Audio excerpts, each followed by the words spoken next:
Wherever you go, whatever you do, throw a little at it. Omax, Vest and Briefs. தீபாவளினா பளிச்சுன்னு ஞாபகத்துக்கு வர்றது பட்டு, பட்டாசு, பலகாரம் நான் ஞாபகத்துக்கு வர்றது மந்த்ரா கடலை எண்ணெய். அபார ருசி, ஆரோக்கியமான உடல் நலம். தீபாவளி அன்னைக்கு மட்டும் இல்ல, என்னைக்குமே கிச்சன்ல இருக்க வேண்டியது மந்த்ரா கடலை எண்ணெய் தான். சென்னை அடையாறு இந்திரா நகர் பகுதியில் அமைந்துள்ள மாநகராட்சி பூங்காவிலும் அதனை சுற்றியுள்ள தெருக்களிலும் கடந்த சில நாட்களாக ஏராளமான காகங்கள் திடீரென இறந்து விழுகின்றன. கடந்த ஜனவரி 6ஆம் தேதி மட்டும் சுமார் 30க்கும் மேற்பட்ட காகங்கள் பூங்காவிற்குள் இறந்தும் உயிருக்கு போராடிய நிலையிலும் கண்டெடுக்கப்பட்டன.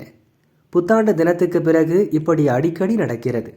ஆனால் ஒவ்வொரு நாளும் இறக்கும் காகங்களின் எண்ணிக்கை அதிகரித்து வருவது அதிர்ச்சியாக உள்ளது என பூங்கா செக்யூரிட்டி கூறினார்.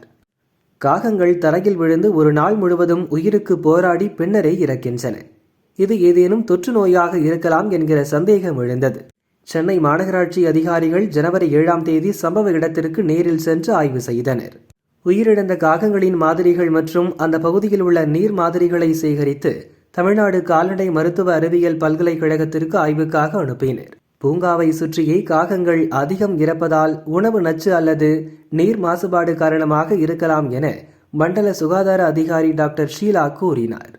அங்கே மின்சாரம் தாக்கி காகங்கள் இறக்க வாய்ப்பில்லை. ஏனென்றால் அந்த பகுதியில் மேல்நிலை மின்சார கம்பிகள் இல்லை.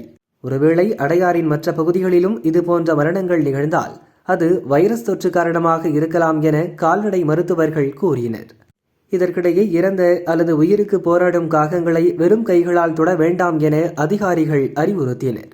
வைரஸ் தொற்று குறித்த தெளிவான முடிவுகள் ஆய்வக அறிக்கை வந்த பின்னரே தெரியவரும் என எதிர்பார்க்கப்படுகிறது.